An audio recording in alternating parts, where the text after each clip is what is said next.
강철이는 인간으로 살 것인가, 용이 될 것인가? 저는 이 물음의 답이 점점 확실해지고 있다고 생각합니다.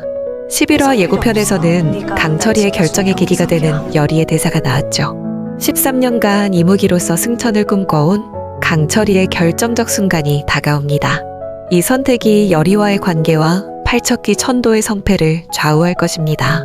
자, 이제 강철이의 결정이 점점 무엇을 향해 가는지 분석해 보겠습니다. 이 외에도 3가지 핵심 포인트가 더 있습니다. 첫째, 강철이와 팔척기의 100년 전 운명적 만남의 비밀이 드러납니다. 둘째, 왕가의 가계도에서 팔척기가 원한을 품은 진짜 대상이 밝혀집니다. 셋째, 여리가 경기석을 포기하고 강철이를 선택하면서 비비는 극단적인 배신을 선택합니다. 오늘은 이 3가지를 중심으로 11화 예고편을 완벽하게 분석해 드리겠습니다. 강철이의 내적 갈등과 운명적 선택의 시작. 11화에서 가장 주목해야 할 부분은 강철이가 직면한 중대한 선택입니다. 여리가 난 더 이상 경기석 필요 없어. 내가 날 지켜주는 경기석이야 라고 말하는 예고편 장면은 단순한 고백이 아닙니다. 이것은 강철이에게 인간으로 남아달라는 간절한 요청입니다. 가섭스님은 이미 팔척기를 물리치기 위해서는 야광주를 모두 소진해야 한다고 말했습니다. 이는 곧 이무기로서의 정체성과 용이 될 기회를 완전히 포기해야 한다는 의미입니다. 1000년 동안 꿈꿔왔던 승천의 꿈을 버리는 것은 결코 쉬운 선택이 아닙니다. 더 복잡한 것은 강철이가 빙의한 윤갑의 육신과 혼령의 문제입니다. 윤갑의 혼령은 여전히 어딘가에 존재하고 있으며 10화까지의 전개를 보면 여리는 윤갑의 혼령을 되찾고 싶어 합니다. 하지만 이제 여리의 마음은 강철이에게로 기울고 있습니다. 만약 강철이가 야광주를 모두 소진하고 팔척기와 대적한다면 그는 더 이상 승천할 수 없을 뿐만 아니라 윤갑의 몸에서 빠져나올 수도 없게 됩니다. 이것은 윤갑의 혼령이 영원히 돌아올 수 없다는 의미이기도 합니다. 비비가 이무기 강철이에서 너무 멀리 가버렸어. 여리 그 계집아이 때문에 라고 생각하는 장면은 이 갈등의 심각성을 보여줍니다. 비비에게 강철이의 선택은 배신으로 느껴질 수밖에 없습니다. 11화에서 강철이는 이 선택에 대해 본격적으로 고민하기 시작할 것입니다. 귀궁이 16화까지 예정되어 있다는 점을 고려하면 강철이의 최후의 선택은 15화나 16화에서 가장 극적인 순간에 이루어질 가능성이 높습니다. 11화는 이 선택을 향한 여정의 시작점이 될 것입니다. 강철이와 팔척기의 운명적 연결. 100년 전 그날의 진실.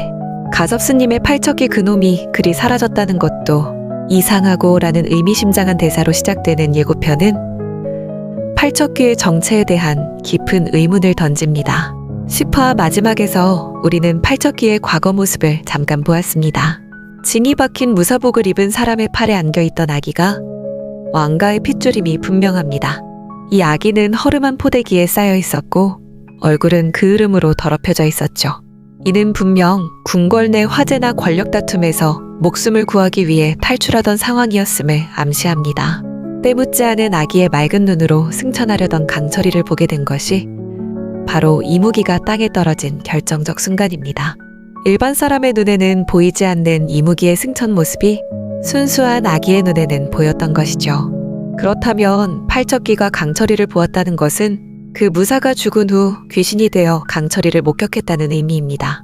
여리와 강철이의 대화에서 정말 내가 땅으로 떨어지던 날 놈이 태어났단 말이야? 라는 여리의 질문에 강철이가 고개를 끄덕이는 장면은 이 모든 것을 확증합니다. 팔척기가 태어났다는 것은 원한기로 변모한 날을 의미하는 것입니다. 이제 분명해졌습니다. 그 무사는 왕가의 핏줄인 아기를 보호하기 위해 목숨을 바쳤고 죽음의 순간 그의 강한 원한과 집착이 팔척기로 변모하게 한 것입니다. 강철이와 팔척기는 같은 날, 같은 시간에 서로의 운명이 교차했습니다. 하나는 승천하지 못한 이무기로, 다른 하나는 강한 원한을 품은 원기로 변모하는 순간이었죠. 팔척기의 진짜 정체와 왕가의 비밀. 예고편에서 왕이 맹청이 풍산처소에 찾아가 풍산의 신당이 어디 있느냐고 묻는 장면은 결정적입니다. 이정왕은 팔척기의 존재를 깨닫고 직접 대면하러 간 것입니다. 당장 나오지 못하겠느냐라고 외치는 왕의 모습에서 그의 분노와 결의가 느껴집니다. 강철이가 팔척귀가 원한을 품은 자는 바로 이자겠구나 라고 말하며 왕가의 가계도를 보는 장면이 핵심입니다. 여기서 정확히 팔척귀의 원한 대상이 누구인지 밝혀집니다. 10화에서 가섭스님이 13년 전 왕대비의 부름을 받아 팔척귀를 쫓으려 했다는 사실은 팔척귀가 왕실에서 오랫동안 알려진 존재였음을 확증합니다. 이 시기는 이정왕의 즉위 시기와 맞물립니다. 주목해야 할 점은 김봉인의 역할입니다. 8화와 9화에서 드러났듯이 김봉인은 노비제도 개혁에 반대하고자 선왕인 이정의 아버지를 제거하려는 반정을 계획했던 인물입니다. 당시 이정이 김봉인의 집으로 피접해 있을 때 풍산이 처음으로 팔척귀가 왕가를 노린다는 사실을 김봉인에게 알려주었습니다. 이때 김봉인이 한 질문이 중요합니다. 그럼 저 귀신을 부릴 수도 있겠느냐? 이 대화는 김봉인이 팔척귀를 자신의 정치적 목적을 위한 도구로 보기 시작했음을 암시합니다. 그는 노비제도 개혁을 반대하는 사대부들의 비밀스러운 수장으로서 지금까지도 이정왕을 제거하려는 계획을 지속하고 있는 것입니다. 제가 확신하는 바는 다음과 같습니다. 팔척귀는 왕가의 핏줄을 보호하던 충직한 무사였습니다. 이 무사는 100년 전 권력 다툼 속에서 자신이 보호하던 왕족의 아이를 지키다 죽었습니다. 그리고 김봉인과 풍사는 이 원한기를 자신들의 목적을 위해 이용하고 있는 것입니다. 현 대비의 경우 그녀는 선왕의 부인으로서 남편이 팔척귀에 시달렸던 경험을 직접 목격했기 때문에 팔척귀에 대한 두려움을 갖고 있습니다. 이것이 그녀가 영인대군을 왕위에 올리기 위해 풍산과 협력하게 된 이유입니다. 그러나 대비는 팔척귀와 직접적인 연관성을 갖고 있다기보다는 자신의 아들인 영인대군의 이익을 위해 풍산의 능력을 이용하려 했던 것으로 보입니다. 여리와 강철이의 감정적 전환점. 난 더 이상 경기석 필요 없어. 내가 날 지켜주는 경기석이야 라는 여리의 고백은 이들의 관계가 단순한 무당과 몸주신의 관계를 넘어섰음을 보여줍니다. 할머니 넙덕이 강철이가 아닌 팔척귀에 의해 죽었다는 사실을 알게 된 후 여리는 강철이에 대한 감정을 더 이상 억누르지 않고 있습니다. 반면 비비는 이무기 강철이에서 너무 멀리 가버렸어. 여리 그 계집아이 때문에 라고 생각하며 질투와 분노를 드러냅니다. 비비가 풍산의 신당에서 여리에게 미안하지만 이대로 그냥 죽어다오 라고 말하는 것은 강철이의 마음을 돌리기 위한 극단적인 선택일 수 있습니다. 비비의 입장에서는 강철이가 인간의 감정에 너무 깊이 빠져들어 승천의 기회를 놓치고 있다고 판단했을 것입니다. 그리고 여리를 제거하는 것만이 강철이를 되찾을 유일한 방법이라고 믿게 된 것입니다. 용담골의 비밀과 팔척귀 천도의 열쇠.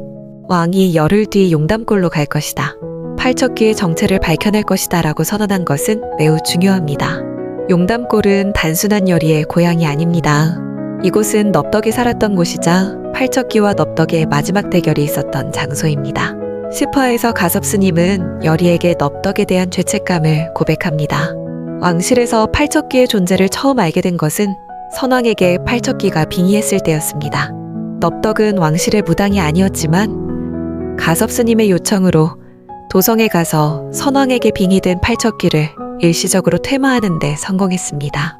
그러나 그 일이 있은 한 달 후 팔척귀는 용담골까지 넙덕을 쫓아와 결국 그녀를 죽음에 이르게 했습니다.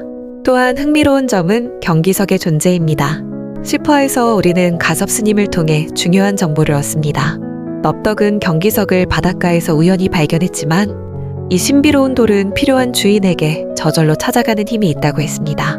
실제로 가섭스님이 물고기 배에서 발견한 경기석이 여리에게 돌아온 것을 보면 이 돌은 분명 특별한 의미가 있습니다.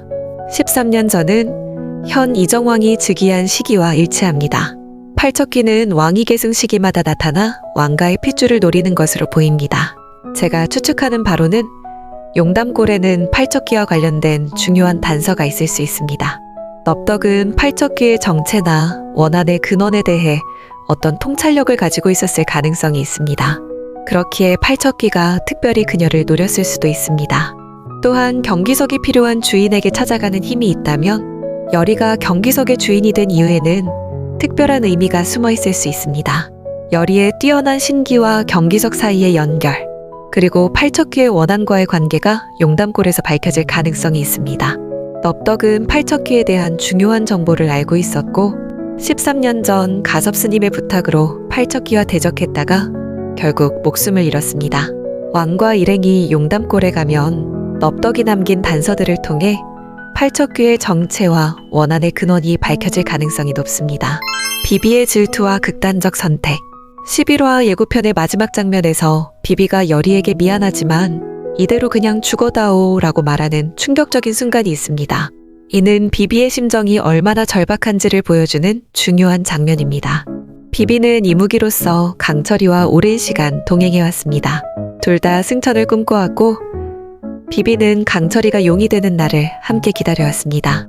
그런데 갑자기 나타난 여리로 인해 강철이가 이무기로서의 정체성과 멀어지는 것을 보며 비비는 위기감을 느끼고 있습니다.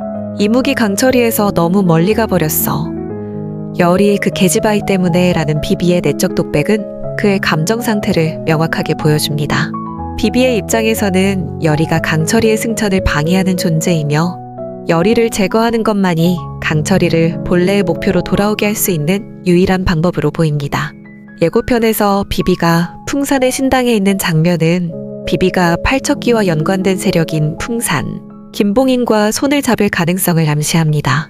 강철이를 구하기 위해 여리를 해치려는 비비의 결정은 앞으로의 이야기에서 큰 갈등을 야기할 것입니다. 그러나 비비의 이러한 극단적인 선택은 11화에서 바로 실행되지는 않을 것으로 보입니다. 비비의 배신이 완전히 이루어지는 것은 12화나 13화에서 나타날 가능성이 높습니다. 11화는 비비가 여리에 대한 적대감을 명확히 표현하고 풍산 측과 첫 접촉을 하는 정도에 그칠 것입니다. 11화 이후의 전개 예측. 11화에서는 김봉인이 노비제도 개혁을 막기 위해 팔척귀를 이용해온 음모의 첫 단서가 발견될 것입니다. 가계도를 통해 이정황은 김봉인의 음모를 의심하기 시작하지만 완전한 증거 확보는 더 후반부에 이루어질 것입니다. 용담골에서의 조사를 통해 여리의 뛰어난 신기와 경기석 사이의 특별한 연결이 암시될 것입니다. 경기석이 필요한 주인에게 저절로 찾아가는 힘이 있다면 여리가 경기석의 주인이 된 것은 우연이 아닐 수 있습니다. 이는 앞으로의 이야기에서 중요한 단서가 될 것입니다. 용담골에서 팔척귀의 원한에 관한 첫 번째 실마리가 발견되지만 완전한 진실은 아직 드러나지 않을 것입니다. 이 비밀은 12화, 14화에 걸쳐 서서히 풀릴 것이며 여리는 자신의 신기를 통해 팔척귀의 과거를 조금씩 볼 수 있게 될 것입니다. 강철이는 여리에 대한 감정과 승천에 대한 꿈 사이에서 갈등하기 시작합니다. 11화에서는 최종 결정을 내리지 않지만 이 갈등은 점점 깊어질 것입니다. 야광주를 완전히 소진하는 궁극적인 희생은 15화나 16화에서 가장 극적인 순간에 이루어질 것입니다. 비비는 여리에 대한 질투심을 드러내기 시작하며 11화에서 풍산과의 첫 접촉을 가질 가능성이 있습니다. 그러나 완전한 배신으로 이어지는 것은 12화나 13화에서 나타날 것입니다. 비비의 최후 역시 드라마의 클라이맥스에 가까운 시기에 결정될 것입니다. 이제 마무리를 해보겠습니다. 11화는 귀궁 전체 스토리에 중요한 전환점이 될 것입니다. 김봉인의 노비제 개혁 반대를 위한 반정 음모의 단서가 드러나기 시작하고 강철이가 자신의 정체성과 미래에 대한 중대한 고민을 시작하는 중요한 분기점이 될 것입니다. 용담골에서의 탐색은 단순한 여정이 아닌 팔척귀의 정체와 원한의 근원을 이해하기 위한 첫걸음이 될 것입니다. 여리의 특별한 신기와 경기석의 연결성이 암시되며 강철이는 이무기로서의 운명과 인간의 감정 사이에서 갈등하기 시작할 것입니다. 이 에피소드는 16화로 예정된 전체 시리즈의 중반부로 주요 갈등이 본격적으로 심화되는 전환점이 될 것입니다.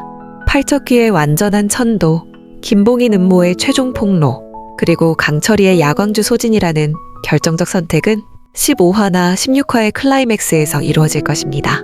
11화는 이러한 클라이맥스를 향해 나아가는 중요한 한 걸음이 될 것입니다.